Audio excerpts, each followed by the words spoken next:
참 좋으신 아버지 하나님, 이 새벽에도 새벽을 열게 하시고 새해 새 소망을 바라보며 주 앞에 나왔습니다. 주님만이 나의 소망이시고 주님만이 나의 능력이시고 주님만이 내 인생의 모든 것 되십니다. 그 주님 의지하고 이번 한 주간 특별 새벽 기도회로 저희들 모여사오니 우리에게 하늘의 소망을 새롭게 해주시기를 간절히 원합니다. 그저 매년 있는 형식적인 그런 특세가 아니라 정말 내 인생을 걸고 내 모든 소망을 주님께 맡기며 기대하며 주님의 그 능력을 한없이 공급받고 새롭게 변화되고 능력받고 하나님의 사람으로서 귀하게 쓰임받는 결정적인 귀한 새벽 기도 될 수 있도록 축복해 주시기를 간절히 원합니다. 모든 영광과 존귀와 찬양을 홀로 받아주시기를 간절히 원하오며 주 예수 그리스도의 이름으로 기도드리옵나이다. 아멘. 마가복음 6장 35절에서 44절 말씀입니다. 마가복음 6장 35절에서 44절 말씀을 한 절씩 교독하시겠습니다.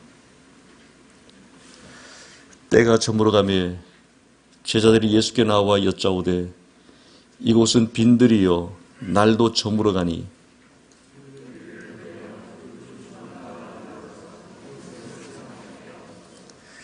대답하여 이르시되 너희가 먹을 것을 주라 하시니 여짜오되 우리가 가서 200데나리온의 떡을 사다 먹이리까.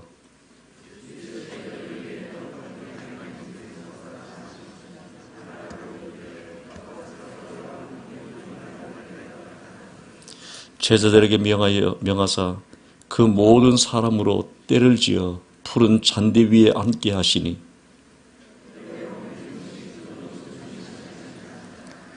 예수께서 떡 5개와 보리떡 물고기 2마리를 가지사 하늘을 우러러 축사하시고 떡을 떼어 제자들에게 주어 사람들에게 나누어 주게 하시고 또 물고기 2마리도 모든 사람에게 나누시며 남은 떡 조각과 물고기 12바구니에 차에 거두었으며 아멘. 새 소망, 하나님께서 우리에게 주신 새로운 소망을 붙들기를 원합니다. 소망 가운데 이 자리에 함께 하신 여러분들 진심으로 환영하고 축복을 합니다. 자, 우리가 신앙생활을 하면서 신앙생활을 한마디로 표현한다 그러면 기적의 삶입니다. 기적이 없다 그러면 우리 신앙의 의미가 없습니다. 우리가 예수 믿고 구원받고 천국 가는 것도 기적 같은 일이고 우리가 이 땅에 살아가면서 매일매일 순간 살아가면서 기적 없이 살아간다 그러면 굳이 우리가 신앙생활을 할 이유가 없습니다. 많은 그리스도인들이 하나님을 만나서 구원을 받았지만은 이 땅에 살아가면서 이 기적을 소망하지 않기 때문에 고아처럼 혼자서 혼자 힘으로 그냥 고군분투하며 힘겹게 살아가고 있습니다.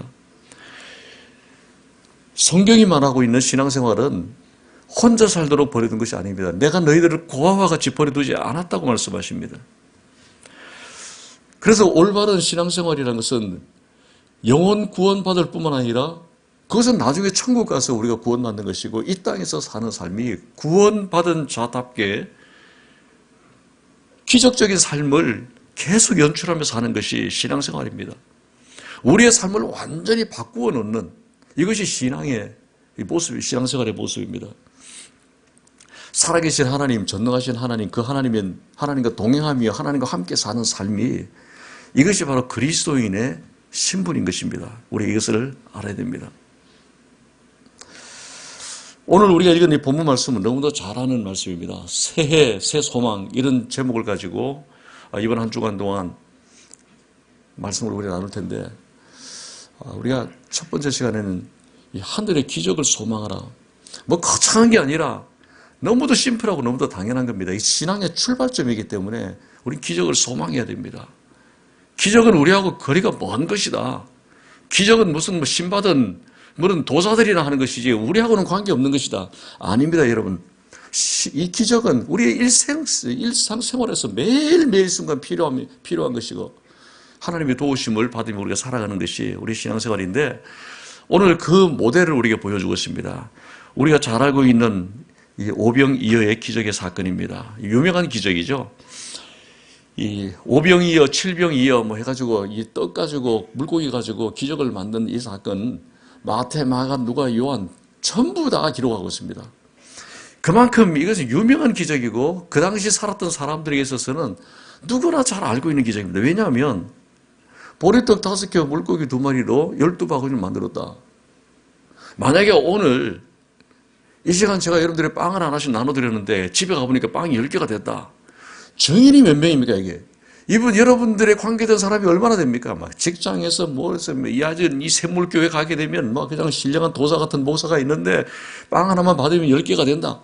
별것 아니지만은 소문이 막 그냥 막 요즘 같으면 SNS를 통해서 인터넷을 통해서 아니면 뭐 세상에 이런 일이 막 방영이 될 수도 있을 것입니다. 다 집집마다 취재하면서 진짜냐 가짜냐. 그러니까 이 5,000명 남자만 장정만 5,000명 그 당시 숫자를 헤아린 사람은 남자들입니다. 성인 남자들입니다. 그러니까 한 2만 명 된다고 추정을 하죠. 2만 명 되는 사람이 그 떡 먹고 좋아했으니까 그들의 관계된 뭐 그 지역에 있는 모든 사람들 순식간에 그냥 SNS, 인터넷 없어도 그냥 다 퍼져버렸습니다. 얼마나 유명했길래 모든 기자들이 뭐 이 사건을 집중 취재했습니다. 정말 유명한 기적이 되었습니다. 예수님께서 기적을 행하실 때요, 그냥 자기를 과시하거나 뭐 자기를 드러내시기 위해서 기적을 행하신 적이 없습니다. 언제나 예수님께서 하시는 말이라든지 예수님께서 하셨던 그 기적이라든지 행동을 보면 꼭 우리의 삶에 정말 꼭 필요한 삶의 원리를 가르쳐주기 위해서 하신 것이지 자기를 과시하기 위해서 자기 능력을 드러내기 위해서 하신 그런 적이 없습니다. 단 한 가지 목적이 있다 그러면 우리가 살아가면서 우리가 어떻게 살아야 될지 삶의 원리를 정말 알아듣기 쉽게 하기 위해서 너무도 무지하기 때문에 너무도 못 깨닫기 때문에 그걸 알려주기 위해서 주님께서 긴급 처방으로 만드신 그런 기적을 행하신 것입니다. 그래서 이 기적 속에서 우리는 하나님의 기적을 맛보며 살아가는 그 삶의 원리를 깨달아야 됩니다. 그냥 먼 나라 이야기가 오래전 이야기가 아니라 지금 이 삶의 원리를 붙들게 되면 이러한 기적적인 삶이 오늘 내게도 나타날 수 있다. 그래서 정말 이 기적을 소망하면서 이 말씀을 드려야 됩니다. 도대체 어떻게 하면 우리도 이와 같은 기적을 맛보며 살 수 있을 것인가? 우리 인생을 어떻게 이런 기적을 준비하며 살아갈 수 있을 것인가? 여러분 모두에게도 기적이 필요한 줄로 믿습니다. 아니면 다음 한 주간 동안 살아가면서도 여러분에게 많은 기적이 필요할 줄 압니다. 뭐 재정적인 기적도 필요하고 건강적인 기적도 필요하고 관계적인 기적도 필요하고 여러분들의 자녀에 관한 기적도 필요하고 이 기적이라는 것은 내가 행할 수 없는 것, 내가 불가능한 것, 내가 어떻게 손댈 수 없는 이 문제를 해결하는 기적이지 않습니까? 이런 수많은 기적들이 우리에게 필요한데 하나님이 이런 기적이 필요하다면 오늘 이 말씀 붙드시기 바랍니다. 그리고 신년 초에 정말 이 기적을 소망하면서 이 기적을 사모하면서 살아가게 되면 이 기적이 여러분들의 삶에 그대로 임하게 될 줄로 믿습니다. 여러분 기적이라는 것은 불가능을 가능케 하는 것이 기적입니다. 도저히 내 힘으로 할 수 없는 것을 해내는 것이 기적입니다. 어떤 사람은 조금 유능한 사람이 있습니다. 나는 못하는데 저 사람은 할 수 있는 능력을 가진 사람, 그 유능한 사람이라고 합니다. 어떤 사람은 유능하진 않지만은 내 힘으로 어떻게 몸부림치면 가능할 수가 있습니다. 뭐 지혜만 잘 이용하면 가능한 길이 보일 수 있습니다. 유능하고 가능하고 차원이 아니라 기적이라는 것은 전능한 겁니다. 전능하신 분이 누굽니까? 우리 하나님이십니다. 하나님의 도움 없이는 우리는 유능하게 살 수도 있고 가능하게 살 수도 있지만 전능한 삶을 살 수가 없습니다. 많은 사람들이 하나님을 믿는다면서도 전능하신 하나님으로 믿지 않고 말은 그렇게 하는데 하나님을 유능하신 하나님 정도로 믿습니다. 그래서 기도할 때도 말은 전능하신 하나님, 유능하신 하나님, 아니면 가능하신 하나님, 가능하시면 내게 좀 해달라고. 아닙니다. 여러분 하나님은 전능하신 분입니다. 하나님 전능하지 않다 그러면 굳이 우리가 유능한 사람 세상에 많은데 그 사람 찾아가고 가능한 길을 찾아가지 왜 하나님을 그렇게 이 새벽부터 나와서 왜 하나님을 찾는다고 하나님 앞에 예배한다고 이렇게 나오는 것입니까? 하나님은 전능하신 하나님이며 우리의 신앙의 대상을 우리가 분명히 해야 됩니다. 우리가 정말 하늘의 그 기적을 소망하려면 전능하신 하나님, 그 하나님께 나가야 됩니다. 그 하나님께 우리의 불가능한 문제를 가지고 나가야 됩니다. 오늘 본문에 보면 아주 불가능한 문제 하나를 가지고 나온 사건이 기록되고 있습니다. 여러분 생각해 보세요. 그 들판인데 식당도 없고 뭐 은행 돈 찾을 은행도 없고 2만 명이나 되는 사람이 모여있는데 그 사람들에게 먹을 것을 주는 것은 이것은 12명의 제자들, 그것도 가진 것이 별로 없는 제자들에게 있어서는 불가능한 문제입니다. 갑자기 그 사람들에게 먹을 것을 주는 문제. 현실적으로 또 인간적으로 가능치 않은 문제입니다. 음식도 없을 뿐 아니라 식당도 없고 돈도 없고 아무것도 없습니다. 어떻게 기적이 일어났습니까? 결국 늦게서나마 그 제자들이 예수님께 문제를 가지고 나갔습니다. 이것이 바로 불가능을 가능케 하는 기적을 체험하는 첫 출발점입니다. 가지고 나가야 됩니다. 오늘 본문이 보여주는 첫 번째 원리는 우리가 하나님께 우리의 문제를 가지고 나가지 않은 한 하나님은 기적을 베푸지 않는다는 겁니다. 쉽게 이야기하면 하나님이 얼마나 전능한지 잘 몰라도 괜찮습니다. 전능하신 분이라는 것을 알면 가지고 나가면 됩니다. 이 방에 지금 좀 어두컴컴하게 되어 있는데 전원을 다 내려버리면 깜깜해집니다. 아무도 보이지 않습니다. 전원 스위치가 어디 있는지 알고 그 전원 스위치에 가서 스위치만 올리기만 하면 우리는 빛을 볼 수 있습니다. 우리는 밝게 볼 수 있습니다. 그 전기가 들어오는 공학적인 원리 몰라도 됩니다. 발전소가 어떻게 되고 화력인지 원자력인지 수력인지 관계없습니다. 그냥 저거 스위치 누르면 그 안에 뭐 어떤 원리가 되어 있는지 모르지만 그건 뭐 과학자들이 하는 것이고 그 스위치만 올리면 됩니다. 자동차를 여러분들이 차고 오셨는데 자동차 구조 원리 저희 교회도 현대자동차 임원들, 현대자동차 직원들 많이 있지만은 그분들이 하는 거고 우리는 몰라도 괜찮습니다. 그냥 키를 가지고 시동만 걸면 그 자동차는 내게 유익한 게 됩니다. 이와 마찬가지로 키를 가지고 스위치를 올리는 겁니다. 그게 바로 우리가 전능하신 하나님께 나가는 겁니다. 첫 번째 원리는 우리가 하나님께 구하기 전까지는 하나님은 반응하지 않는다는 겁니다. 이게 원리입니다. 영적인 원리입니다, 여러분. 그래서 마태복음 7장 7절에서 예수님께서 그렇게 말씀하셨죠. 구하라. 그리하면 너희에게 주실 것이고 찾으라. 그러면 찾게 될 것이고 두드리라. 그러면 열릴 것이다. 8절 말씀 보면 구하는 이마다 받을 것이요 찾는 이는 찾아낼 것이요 두드리는 이에게 열릴 것이라.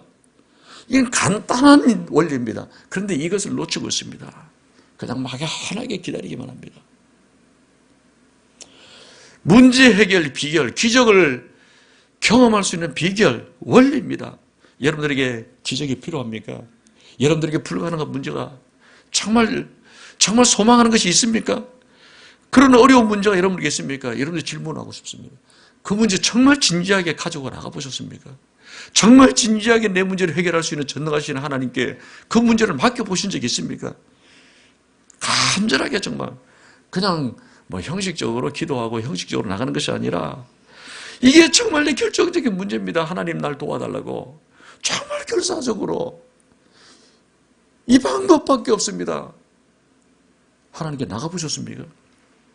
우리는 주로 문제를 만났을 때, 불가능한 문제를 만났을 때 세 가지 반응을 합니다. 첫 번째 반응은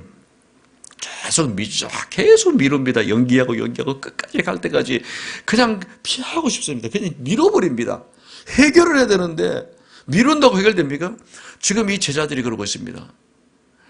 날이 저물 때까지 일찍 왔으면 오전부터 와가지고 사람이 2만 명 모였으면 미리부터 제자들이 예수님의 그 참모고 예수님의 그 제자들이라 그러면 미리 좀 준비하고 계획하고 이래가지고 어떻게 어떤 방법이든 해야 될 텐데 가만히 있고 미루고 그때까지 미뤘습니다. 이게 우리의 본성입니다.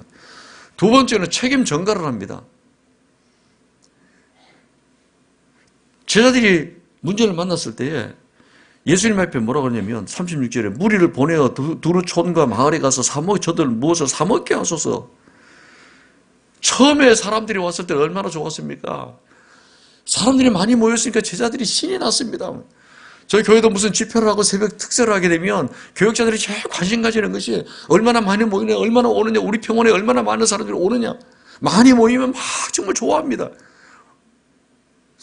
무슨 행사를 하면 사람들이 모이면 그 당시 2만 명이나 사람이 뭐 상상도 못하는 인원들이 모였는데 얼마나 기뻐하고 얼마나 좋아했겠습니까?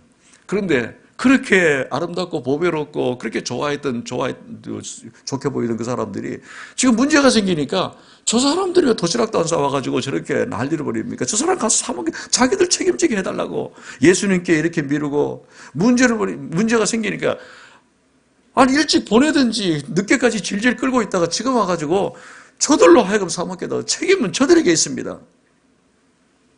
책임 전가합니다. 뿐만 아니라 문제를 만나게 되는 사람들은 염려에 빠지게 됩니다. 37절에 제자들의 염려가 이렇게 기록되고 있습니다. 대답하여 이르시되 너희가 먹을 것을 주라 하시니 여짜오되 우리가 가서 200데나리온의 떡을 사다 먹이리까? 예수님 말도 안 됩니다. 여기 떡집이 어디 있고 우리가 돈이 어디 있습니까? 우리가 어떻게 먹겠어요? 우리가 어떻게 많은 사람을 먹입니까? 그 뒤치다거리는 어떻게 하고? 주님, 우리 정말 정신이 있으십니까? 지금 이 엄청난 이 문제 왜 우리 보고 하라 그럽니까? 걱정이 태산 같습니다. 염려가 태산 같습니다. 염려의 노예가 되었습니다. 짜증스럽습니다. 그렇게 처음에는 참 반가웠던 그 사람들에게 대한 원망과 불평과 짜증과 이게 문제를 만날 때에 우리가 일상적으로 우리가 하는 반응입니다. 밀어버립니다. 책임을 전가하고 핑계합니다. 그리고 원망하고 근심하고 걱정합니다.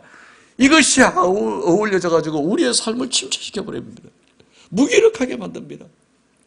근데 제자들이 한 가지 중요한 것을 놓치고 있었습니다. 지금 자기들이 누구와 함께 있고 있습니다. 제자들이 정말 중요한 것을 잊어버리고 있었는데 거기에 수만 2만 명 되는 사람이 있었지만은 그 중에 딱 한 분 2만 명을 바라보고 지금 절망하고 원망하고 있지만은 가장 중요한 분 예수님을 보지 못하고 있습니다. 그분을 잊어버렸습니다. 그분이 어떤 분입니까? 바로 그 앞장에 보게 되면 마가복음 그 4장에 보게 되면 바로 직전에 배를 타고 가다가 광풍을 만나서 거반 죽게 되었을 때에 그분 때문에 기적적으로 산 사건, 정말 자기의 생명을 건진 생명의 그 위태로운 것에서 건진 그 사건을 바로 직전에 경험했습니다. 그런 사건 속에서 예수님께서 뭐라고 이야기합니까? 어찌하여 무서워 떠느냐? 믿음이 적은 자들아, 믿음이 적은 자들, 도대체 너희 믿음이 어디 있느냐? 책망을 받았던 사람입니다. 그 일이 있은 지 바로 얼마 후에 또 다른 문제, 그 문제에 비해서는 이건 사실은 문제 아닙니다. 뭐 함께 굶으면 어떻습니까? 그러나 이것은 자기들이 해낼 수 없는 불가능한 문제입니다. 여전히 그 문제에 사로잡혀서 염려에 빠지고 있습니다. 이것은 여러분 제자들만의 실수가 아니라 오늘 우리의 모습입니다. 그래서 오늘 예수님은 이 기적을 일으키면서 이 원리를 우리에게 가르쳐주고 있습니다. 정말 문제를 해결받기를 정말 원하느냐? 그렇다면 그 문제를 가지고 나가라. 문제의 해결자 되신 그분께 나가라. 그분을 만나라. 뒤로 미루지 말고 그 문제를 발견할 순간순간 아니면 그 문제를 예측하기 전에 미리 먼저 빨리 그 문제를 가지고 나가라. 그리고 문제를 만났을 때 책임 전가하지 말고 내 책임으로 알고 내가 가지고 나가지 않은 이 사회와 교회와 이 민족의 문제가 그들의 문제가 아니라 정치인의 문제가 아니라 나의 문제로 알고 책임 전가하지 말고 하나님께서 이 시대에 책임질 자로 우리를 불러주셨는데 내가 책임 전가 핑계하지 말고 염려하지 말고 원망하지 말고 제발 이 문제 가지고 나가라는 겁니다.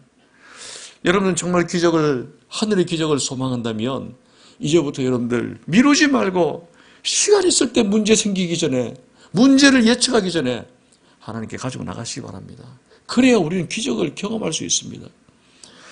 하나님, 내 생각에는 도무지 어렵습니다.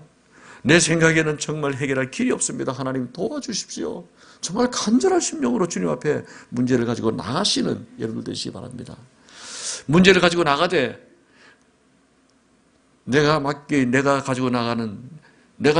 그분의 전능하심을 믿어야 됩니다. 믿고 나가야 됩니다. 믿음으로 나가야지 믿음 없이 나가면 믿음이 무엇입니까? 흔히 세상 사람들은 백문이 불여일견이라고 이야기합니다. 보여주면 믿겠다. 봐야 믿겠다. 여러분 보여주고 믿는 거 그건 뭡니까? 과학입니다. 그건 정말 합리적이고 그건 누구나 다 하는 겁니다. 그거 보여주고 못 믿는 건 그건 바보지요. 그건. 모든 세상 사람들이 하나님을 모르는 사람이 영적으로 타락하고 영적으로 죽은 사람들도 세상의 이치들을 보여주면 다 믿게 됩니다. 근데 신앙은 뭡니까? 보고 믿는 것은 신앙이 아니라 그는 과학이고 합리적인 거죠. 유명한 교부 터툴리아는 그런 이야기했죠. 나는 불합리하기 때문에 믿는다. 맞습니다, 여러분. 불합리하기 때문에. 세상 사람들이 믿지 않기 때문에, 세상 사람들이 모르기 때문에, 영적인 그 원리를 모르기 때문에 세상 사람들이 볼 때는 불합리하지만은 하나님 영적인 안 모르면 지극히 가능한 건 합리적인 겁니다. 천지를 창조하신 전능자이신 그분께서 이 땅에 이 우주 안에서 이 지구 안에서 이루어지는 그런 원리들 거기에 매이는 분이 아닙니다. 여러분. 그 창조하신 분인데요. 기적은 언제 일어납니까? 보지 않고 믿을 때 기적이 일어나는 줄 믿습니다. 이게 믿음이 있을 때 기적이 일어나게 됩니다. 예수님께서 죽은 지 나흘 된 나사로의 무덤 앞에서 그 누이 마르다에게 말씀하시기를 내 말이 네가 나를 믿으면 하나님의 영광을 보리라 그랬어요. 믿으면 보리라 그랬지 네가 보면 믿겠다는 게 아닙니다. 여러분 우리가 믿으면 보게 될 줄로 믿습니다. 믿어야 보게 됩니다. 보이지 않지만은 믿을 때에 그 역사가 나타나게 되는 것입니다. 보지 않고 믿는 것이 신앙입니다. 의심하던 도마에게 너는 나를 본고로 믿느냐? 보지 않고 믿는 자가 복되다 그랬습니다. 이것이 믿음이기 때문입니다. 불가능한 문제 앞에서 당황하고 있는 제자들에게 예수님께서 이렇게 말씀하십니다. 너희가 그들에게 먹을 것을 주라. 이건 가능한 이야기입니까? 2만 명이 되는 그런 사람들에게 돈도 없고 먹을 것도 없고 식당도 없고 아무것도 없고 그것도 더구나 빈들인데 제자들에게 너희가 그들에게 먹을 것을 주라. 그들이 할 수 있는 것도 아무것도 없습니다. 불가능한 명령을 하셨습니다. 제자들이 대답합니다. 아니 우리 주님 이 많은 사람을 어떻게 먹입니까? 여기는 빈들이고 도저히 불가능해요. 하나님은 근데 불가능한 명령을 많이 하시잖아요. 하나님의 대책이 있으시기 때문이에요. 여러분의 자녀들에게 무슨 이거 심부름을 시킬 때 이거 해라 저거 해라 할 때 불가능한 거 시킵니까? 불가능한 거 시키는 그 부모는요. 오늘 집에 오늘 하루 알바해가지고 한 1,000만 원 벌어와라. 너 지금 학자금하고 우리 집에 지금 차도 좀 바꿔야 되는데 1,000만 원을 꼭 벌어와야 된다. 이런 자녀들에게 이렇게 엇박하는 이런 부모는요. 그냥 친부모 의심해봐야 됩니다. 부모 아닙니다, 여러분. 정말 사랑하는 부모라면 부모가 자녀가 할 수 있는 심부름을 시키고 그 심부름을 통해서 자녀를 훈련시키기 위해서 그렇게 하는 거 아닙니까? 때따라 하나님께서 우리에게 명령하실 때요. 명령하실 이유 뭡니까? 불가능하기 때문에 한 것이 아니라 그 불가능한 것을 통해서 그 길을 열어주시고 기적을 베푸시고 믿음을 키워주기 위해서 훈련시켜주기 위해서 명령을 하는 겁니다. 불가능하다고 자포자기해버리고 덮어버리고 불순종해버리면 아무것도 일어나지 않습니다. 기적도 일어나지 않을 뿐만 아니라 우리 믿음도 자라지 않습니다. 하나님께서 때따라 우리에게 명령하실 때 불가능한 것을 명령하실 때 하나님 내 믿음을 키워주기 위해서 내가 순종하기만 하면 이 하늘의 기적을 그냥 경험하는 대박이 될 것이고 이 대박을 경험하게 되면 그 다음에 내가 믿음이 더 커지는구나 이런 절호의 찬스라고 생각하고 하나님 믿어야 됩니다. 너희가 먹을 것을 주라. 왜 하나님 우리가 못할 일들을 시키는 겁니까? 우리가 정말 하기 힘든 그런 명령들을 자꾸 명령하는 겁니까? 믿음 키우기 위한 것입니다. 그를 위해서 우리에 따라 시험을 하시죠. 그 제자들에게도 광풍 속에 있을 때에 왜 믿음이 없느냐? 왜 너희에게 문제는 뭐냐면 이 지금 풍랑이 문제가 아니라 너희 믿음 없는 것이 문제다. 믿음을 키워라. 너희가 어떤 신분인지를 아느냐? 너희들은 너희 힘만으로 사는 그런 사람들이 아니다. 나를 의지하라. 내가 있지 않느냐. 내가 함께 있지 않느냐. 이걸 말씀하시기 위해서 그렇게 죽을 고비를 넘겨주셨는데 바로 지금 그 다음 순간에 이렇게 또 그들 믿음이 식어지고 있습니다. 나를 의지하고 사는 이것이 신앙의 삶이야. 내가 있잖아. 든든한 백이 되어주시는 그 주님의 함께하는 그런 삶을 살아가는 것은 기적의 삶인 것입니다. 우리 주님은 모든 문제를 다 아십니다. 지금 주님께서는 지금 이 문제를 어려운 문제를 주고 나서 그 해결책을 갖고 계십니다. 같은 내용을 기록한 요한복음 6장 6절 말씀을 이런 말씀이 기록되고 있습니다. 요한복음 6장 6절 말씀 한번 찾아보시겠습니까? 요한복음 6장 6절 말씀 한번 보시고요. 이렇게 말씀하시면 친히 어떻게 하실지를 뭐하고요? 너희가 먹을 것을 주라. 이렇게 말씀하시면 친히 어떻게 하실지를 어떻게 해요? 아시고 주님은 다 하셨습니다. 불가능한 문제를 던지면서 이렇게 하시는 이유가 뭐냐면 이렇게 친히 지금 어떻게 하실 것을 다 해결책을 다 알고 계시네. 답을 다 가지시고 답을 줄 준비를 다 하시면서 그 명령을 하신다는 겁니다. 어쩌면 여러분들에게도 다음 주 아니면 1년 후에 엄청나게 큰 어려운 문제를 만날 수도 있을 것입니다. 도저히 문제가 커서 해결할 방법조차 없고 그 해결하기 위해서 떠오르는 생각조차 할 수 없는 그런 엄청난 어려움, 엄청난 시련이 여러분에게 찾아올지도 모릅니다. 아니면 지금 그런 문제를 가지고 있을지도 모릅니다. 엄청난 교통사고로 인해서 저 끔찍한 그런 사고를 아니면 여러분의 사업에 엄청난 어려움을 만나가지고 부도를 당해서 막 정말 비참한 삶을 살아갈 수 있는 그런 환경을 만날 수 있을지도 모릅니다. 여러분의 자녀에게 끔찍한 사건이 정말 여러분들이 생각지도 않은 그런 어려움들이 여러분에게 찾아올 수도 있을지도 모릅니다. 그래서 우리는 그 해결책 앞에서 속수무책이고 어떻게 할 바를 알지 못해서 내 앞에 문제가 닥쳤는데 내일 내 문제가 이렇게 올 수도 있는데 어떻게 감당할 길이 없어서 속수무책일 그런 절망 가운데 빠질 수가 있습니다. 그런데 그런 가운데서도 하나님은 언제나 다 알고 계십니다. 친히 어떻게 행할 바를 알고 계신 하나님이십니다. 우리는 그때마다 하나님 아시냐 모르냐, 하나님은 내 사정 아시냐, 내 형편 아시냐고 원망할지 모르지만 아닙니다, 여러분. 하나님 다 알고 계십니다.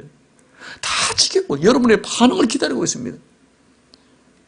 정말 나를 신뢰하느냐, 정말 나를 믿느냐, 하나님 기다리고 계십니다. 전원 스위치만 올리면 그냥 밝은 불을 비춰줄 텐데 하나님 안달이나서 하나님 기다리고 계신다는 것입니다. 이것이 우리를 사랑하시는 하나님이신 줄로 믿으시기 바랍니다. 다만 그분이 우리에게 문제를 허락하시는 이유는 우리의 믿음을 키우기 위해서 한 단계 한 단계 높여주기 위해서 여러분 그것을 믿으시기 바랍니다. 하나님은 사랑하는 자들에게 고통을 주신 이유는 한 가지 이유입니다. 우리 보고 문제 해결하라. 우리가 어떻게 문제를 해결합니까? 우리가 할 수 있는 일이 그렇게 많지 않습니다. 여러분의 가정에 자녀들을 양육해도요. 내가 할 수 있는 일이 별로 없어요.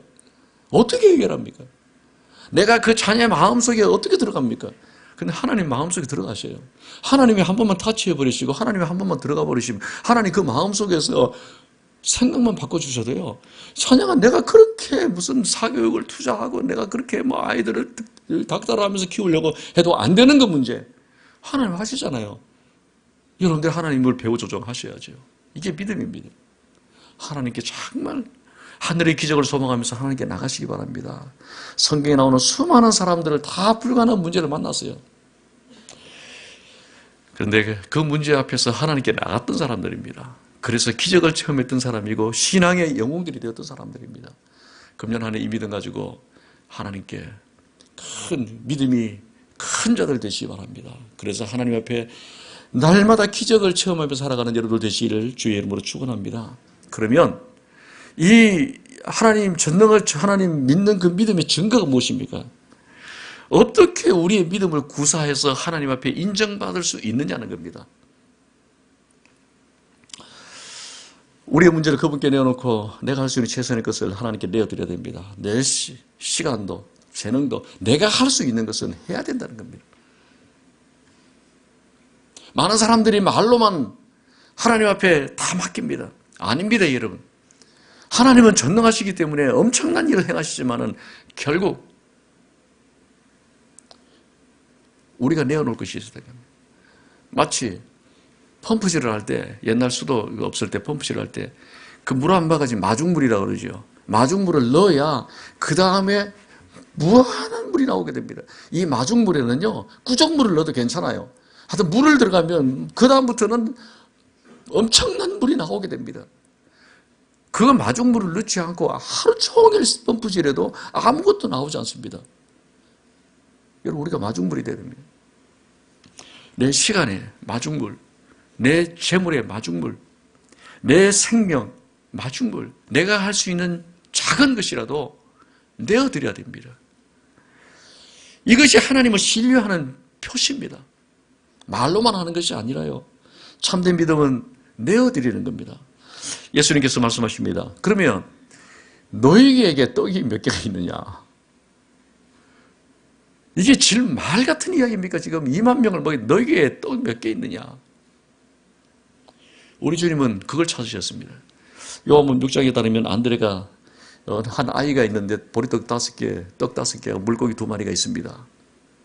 당시 문화로 보면 아주 평범하고 초라한 한 아이의 도시락이라고 이야기합니다. 물고기 하면 큰 게 아니고 막 조그만 거겠죠.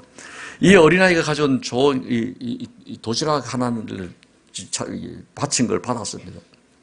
근데 생각해 보세요. 2만 명 오는 사람이 그 어린아이 한 명만 도시락을 싸왔겠어요? 어른들 중에서 더 맛있는 거, 더 큰 거 싸운 사람 많이 있을 겁니다. 아마 2만 명 중에서 적어도 한 10% 정도는 안 되겠어요? 그러나 그 사람들은 내놓지 않았습니다. 한 어린아이가 초라했지만은 작은 거 내놓았습니다. 그게 기적을 일으켰습니다.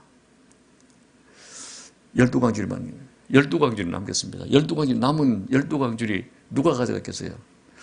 제축축한데 그 어린아이가 제일 많이 가져갔을 거예요. 들 수 있는 대로 아마 다 제일 많이 줬을 겁니다. 12광줄 중에서 한 광줄이는 뭐 가져갔지 않을게는 생각하는데 집에 가면서 엄마한테 막 소리치면서 엄마 이거 너무 무거워, 이거 좀 받아줘. 이게 좀 엄청 도시락 하나 가져가는데 이걸 그 어린아이, 여러분 이것이 중요합니다. 여러분, 하나님은 우리가 가진 재능보다 하나님께 바친 재능을 사용하십니다. 우리가 많은 물질을 가지고 있는 것을 사용하는 것이 아니라 우리가 하나님께 바쳐진 물질을 가지고 사용하십니다. 하나님은 이 세상에서 성공하고 이 세상에서 훌륭한 사람을 사용하시는 것이 아니라 하나님께 바친 자신을 헌신하는 그 사람을 사용하는 겁니다. 이것이 하나님의 방법입니다. 하나님께 바쳐지지 않는 인생을 쓰신 적이 없습니다. 아마 여러분이 건강하지 못한 이유가 있다면 어쩌면 여러분의 건강은 하나님께 바치지 않았기 때문일지도 모릅니다. 여러분이 물질이 부족한 이유는 여러분이 살아오면서 여러분이 가진 물질 중에서 바친 것이 없기 때문에 어쩌면 그럴지도 모릅니다.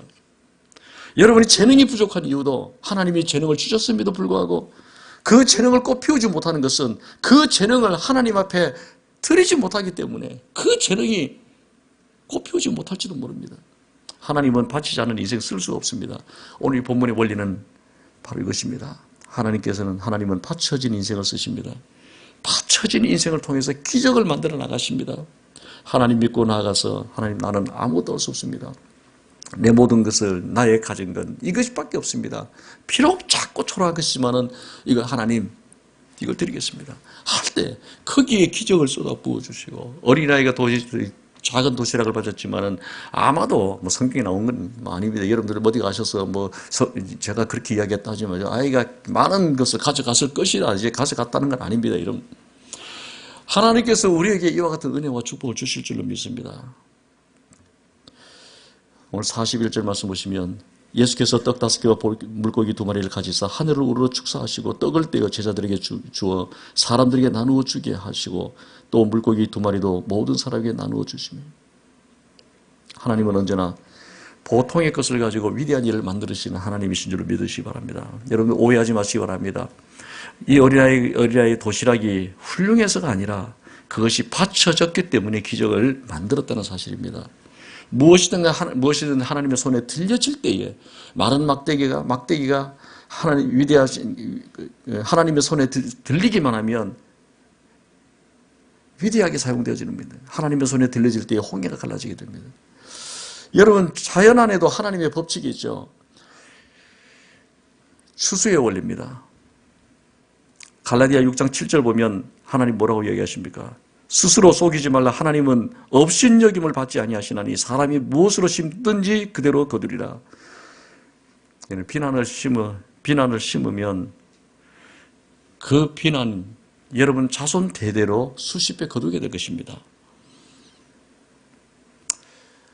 그러나 하나님을 위해서 무엇이든지 심으면 수십 배, 수만 배 심은 것들이 자자손손 거두게 될 것입니다. 이것이 하나님의 말씀입니다. 업신여김을 받지 아니하시는 하나님의 말씀이라고 얘기합니다.